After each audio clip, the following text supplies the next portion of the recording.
Sir, सबसे पहले मुझे बताएं कि आर्टिकल 63 की तशरीह क्या है और माजी में तनाज़ा रही है, और इस केस में इलेक्शन कमीशन का किरदार आप कैसे देख रहे हैं? ये 63 के भी कोई जेली वो है, सी या डी है, और ये बताता है, डिक्लेयर करता है कि एक शख्स जो अवामी नुमाइंदा हो, अगर उसको अदालत से सज़ा हो जाए तो वो डिस्क्वालीफाई हो जाएगा। ठीक है। यानी अदालत से सज़ा होने का मतलब है कि वह तो झूठा है, या उसने कोई क्राइम किया है, या उसने कोई गलती की है जिसकी वजह से उसको सज़ा मिली है।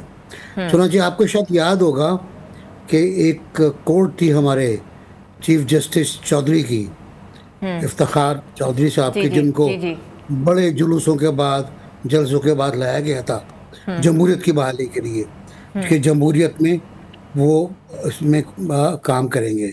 उन्होंने एक प्राइम मिनिस्टर को, एक मुंतखब प्राइम मिनिस्टर को ये कह के घर भेज दिया कि भाई मैंने आपसे कहा था खत लिखो, आप स्विट्जरलैंड की खत को, कि कोर्ट को आपने खत लिखा, तो आपको मैं सज़ा दे रहा हूँ जब तक कोर्ट चल रही है, आज आप कोर्ट में बैठे।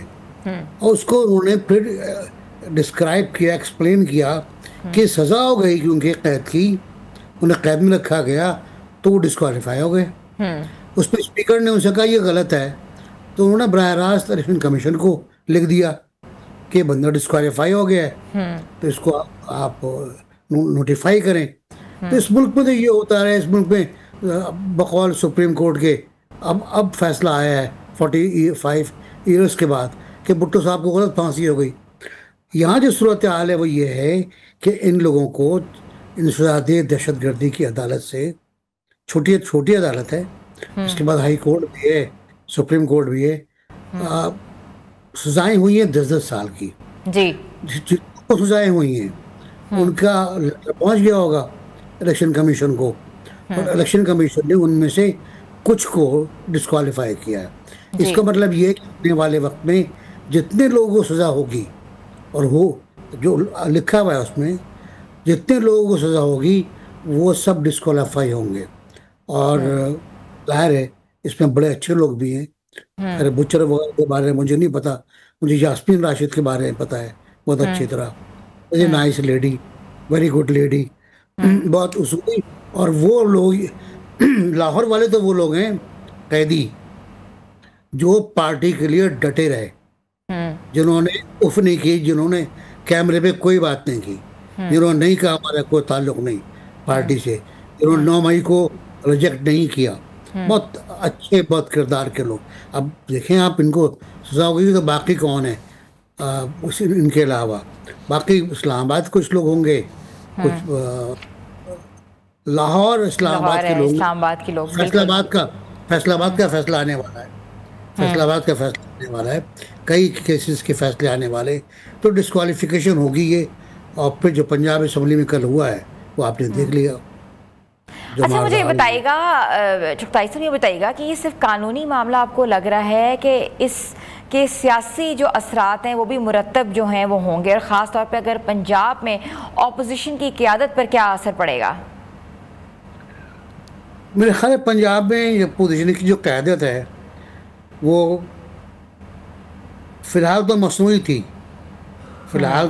थी, क्योंकि आलिया हमजा को आपने डीएक्टिव किया हुआ है, और सलमान अकबर राजा साहब ने उनके बारे में जो कुछ फरमाया, आउटबर्स्ट किया, वो एक तरफ तो एक बहुत अच्छी पॉलिटिकल वर्कर की तौहीन थी, बेइज्जती थी, उनकी इंसल्ट थी। दूसरी तरफ वो ख़वातीन की भी इंसल्ट थी। जिस तरह उन्होंने कि बात मत किया करो, ट्वीट क्यों करती हो, काम किया करो, जो काम दिया गया है वो क्या करो, आइंदा कुछ किया तो मैं तुम्हें सजा दूंगा मैं। This is not the way. तो जब आप अपने अच्छे लोगों को, कुर्बानी देने वाले लोगों को, बुरे वक्त पे कैमरे पे ना आने वाले लोगों को इस तरह करेंगे तो फिर बाकी लोग भी दिल बर्दाश्त होंगे। लेकिन मेरा ख्याल है सलमान अकबर राजा के कहने से लोग दिल बर्दाश्त नहीं हुए। वो समझते हैं कि ये 2 नंबर की क़यादत है जिसको रखा गया है शोकेस के तौर पर। बैरिस्टर गौहर हों, सलमान अकबर राजा हों, वकास अकरम शेख हों, वकास तो 4-5 पार्टी चेंज। जी जी, वो तो अभी आए हैं ना, बिल्कुल उनकी तो शमूलियत भी अभी हुई है। नहीं, बिल्कुल अभी हुई है। तो ये मेरा ख्याल है कि पार्टी की क़यादत को अब शायद कभी मौका मिले तो वो सामने आए। जब वो सामने आएगी तो पता चलेगा कि गेम क्या होता है, गेम का रुख क्या होता है। फिलहाल तो बुचर साहब थे ये, और ये लोग अनासिर थे जो अब सामने आए हैं। लेकिन जो असली लोग हैं उन्हें सज़ा हो रही है, 10-10 साल की, 7-7 साल की, 10 साल की सज़ा में। अभी ये हाई कोर्ट जाएंगे, वो जाना चाहिए था, अब तक नहीं गए। अफसोस की अच्छा, बात ये है। मैं आपसे पूछना चाह रही थी कि क्या इन नाअहलियों के खिलाफ सुप्रीम कोर्ट में अपील का जो इम्कान है वो मौजूद है? पहले हाई कोर्ट जाना पड़ेगा इनको, जो ठीक है। स्टेप्स हैं। हाई कोर्ट में अगर रिजेक्ट होता है तो फिर सुप्रीम कोर्ट जाएंगे। और मेरा ख्याल है कि एक अच्छा केस है ये लड़ने के लिए। अगर केस लड़े वकील, वकील बाज़ औक़ात केस लड़ते हैं। आज की मिसाल मैं आपको दूं, आज एक सुप्रीम कोर्ट में पिटिशन थी इमरान खान के 9 केसेस की ज़मानत की, और वो चीफ जस्टिस ने फिक्स की थी इस मुतालबे पर कि फौरी फिक्स किया जाए इसको। और आज के लिए फिक्स कर दी उन्होंने। सलमान अकबर राजा साहब पहुंच गए, उन्होंने कहा जी हमें इल्तवा चाहिए, 4 दिन का इल्तवा दे दें आप और नोटिस जारी कर दें। अब सुप्रीम कोर्ट ने बाकायदा फिक्स किया था। ये भी एक गलती होती है वकील की कि वो इल्तवा मांगे। कोर्ट ने कहा जी ना, मैं नोटिस दे रहा हूँ, मैं इल्तवा दे रहा हूँ 12 अगस्त तक। बहुत जल्दी थी ना आप, अब 12 अगस्त को आइए साहब। तो ये तो रवैया है, ये तो ओवरऑल वकीलों का रवैया है। ये समझते हैं कि ये सेशन कोर्ट है या जुडिशल मजिस्ट्रेट की कोर्ट है, जब चाहेंगे इल्तवा ले लेंगे। सुप्रीम कोर्ट थी भाई, थोड़ा ख्याल करते आप। कोई कहीं बिजी था तो आ जाता, चल के नहीं आ पाते।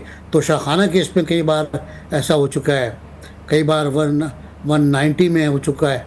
तो मुझे तो नहीं लगता कि अच्छा, जो निशान था पीटीआई का, उसमें भी यही हुआ, उसमें भी यही हुआ कि वकीलों की गलती से हुआ। वकील सुप्रीम कोर्ट का फैसला समझ ही नहीं सके कि वो फैसला निशान के हक में है। बस चीज़ें ऐसी हैं। अच्छा, ये भी मुझे बताइएगा कि साबिक chief justice Jawad S Khawaja की जानिब से वज़ीर आज़म के ख़िलाफ़ तौहीन अदालत की दरख्वास्त किस हद तक जो है वो आइनी वेटेज रखती है? जवाद एस ख्वाजा साहब बहुत नफीस शख्सियत हैं और बड़े कानून के माहिर हैं। ये पीटीआई के निशान के बारे में कोर्ट में आए थे, सुप्रीम कोर्ट में आए थे, और इनकी पिटिशन्स मुस्तरद हो गई थी। और उसके बाद ये मुस्तकिल बिजी हैं। पहले फैसले कर रहे थे, अब फैसले करवाने की कोशिश कर रहे हैं। बड़ी अच्छे दलाइल देते हैं, लेकिन एक कमज़ोरी है कि कमज़ोर विकेट पे खेलते हैं ये। इनकी विकेट कमज़ोर होती है। अब ये ज़ाहिर है प्राइम मिनिस्टर के खिलाफ गए हैं, अभी कोर्ट देखेगी उसको